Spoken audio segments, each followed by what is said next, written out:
हिंदी की तैयारी के लिए चैनल को सब्सक्राइब करें और नई वीडियोज़ की जानकारी भी आपको मिलती रहे, इसके लिए घंटी भी दबाएं। रंगोत्सव का पर्व आपने बड़ी धूमधाम से मनाया होगा, लेकिन अब वापस आ जाइए अपने फर्स्ट ग्रेड और नेट के ट्रैक पर। नमस्कार दोस्तों, स्वागत है आपका एक बार फिर से अपरा के टेस्ट सीरीज़ के भाग 27 में। मैं हूं आपका दोस्त आदि गणेश। तो आज से हम अपरा के जो गद्य भाग है वहां से प्रश्नों का संकलन करेंगे। सबसे पहले हम बात करते हैं कालचक्र जो है विद्यानिवास मिस्रकृत, वहाँ से। सबसे पहले मिस्र जी के परिचय के बारे में बता दूं। इनका जन्म जनवरी 1926 में हुआ। जन्म स्थान था फकड़िया, गोरखपुर, उत्तर प्रदेश।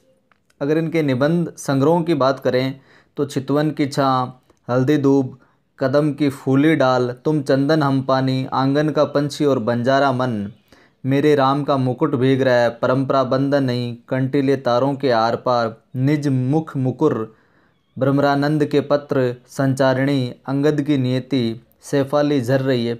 बहुत सारे निबंध संग्रह। इनके प्रमुख निबंध हैं, निबंधों की बात करें जिनमें आम्र मंजरी है, नर नारायण है, शिरीष का आग्रह है, हिंदी शब्द संपदा है, हिंदी और हम है, चिड़िया रैन बसेरा है। ये सारे इनके निबंध हैं। सम्मानों के अंदर इन्हें पद्म भूषण मिला है, पद्मश्री से सम्मानित है ये, भारतीय ज्ञानपीठ से मूर्ति देवी पुरस्कार, शंकर सम्मान। कहानी संग्रह में इनका है भ्रमरानंद का पचड़ा। ये इनके परिचय से संबंधित कुछ बातें हैं। चलिए इस अध्याय से संबंधित प्रश्न है जो देखते हैं हम। हिंदी में ललित निबंध विधा की शुरुआत किसने की? प्रताप नारायण मिश्र और बालकृष्ण भट्ट द्वारा हिंदी में ललित निबंधों की शुरुआत मानी जाती है। चितवन की छाँ 1953 निबंध संग्रह किसके द्वारा कृत है? जैसा कि मैंने अभी बताया, विद्यानिवास मिश्र। चितवन की छाँ निबंध संग्रह किसका है? विद्यानिवास मिश्र का, और प्रकाशन 1953। और ये इनका प्रथम निबंध संग्रह है, ये भी ध्यान रखिएगा, प्रथम निबंध संग्रह। बसंत को किस रूप में देखा गया है? यौवन के रूप में देखा गया, ध्यान रखिएगा इस चीज़ को। शिशिर को किस रूप में देखा गया है? बुढ़ापे के रूप में। तो बसंत को तो यौवन के रूप में और शिशिर को बुढ़ापे के रूप में। और एक प्रश्न आता है, संवत्सर को किस रूप में देखा गया? संवत्सर यानी नववर्ष, उसको जीवन के रूप में देखा गया है। कितने मनवंतर का एक कल्प होता है? तो 14 मनवंतर का एक कल्प माना गया। अध्याय में एक मनवंतर कितनी चौकड़ी का होता है? तो 71 चौकड़ी का एक मनवंतर माना गया। विद्यानिवास मिश्र ने स्नातकोत्तर एवं डॉक्टरेट की उपाधि कब प्राप्त हुई? तो इन्होंने 1945 में इलाहाबाद विश्वविद्यालय से स्नातकोत्तर एवं डॉक्टरेट की उपाधि है जो प्राप्त की। और इन्होंने अध्यापन कार्य की बात करें तो इन्होंने अध्यापन आगरा, गोरखपुर, कैलिफोर्निया और वॉशिंगटन जैसे आदि विश्वविद्यालयों में इन्होंने अध्यापन कार्य किया।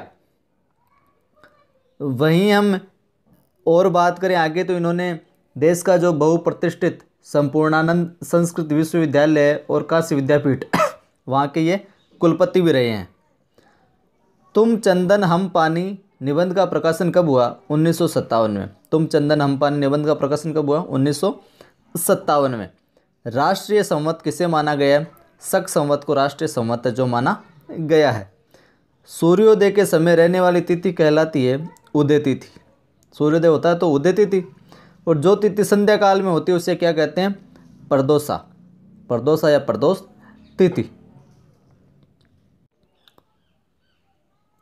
कालचक्र पाठ के अनुसार कौन कौन सी एकादशियां प्रसिद्ध है? तो देवोत्थान एकादशी, भीमसेन एकादशी, हरिशयनी एकादशी आदि ये जो एकादशियां हैं बड़ी प्रसिद्ध है। कालचक्र पाठ के अनुसार ये वर्षारंभ मनाया जाता है पंजाब व बंगाल में।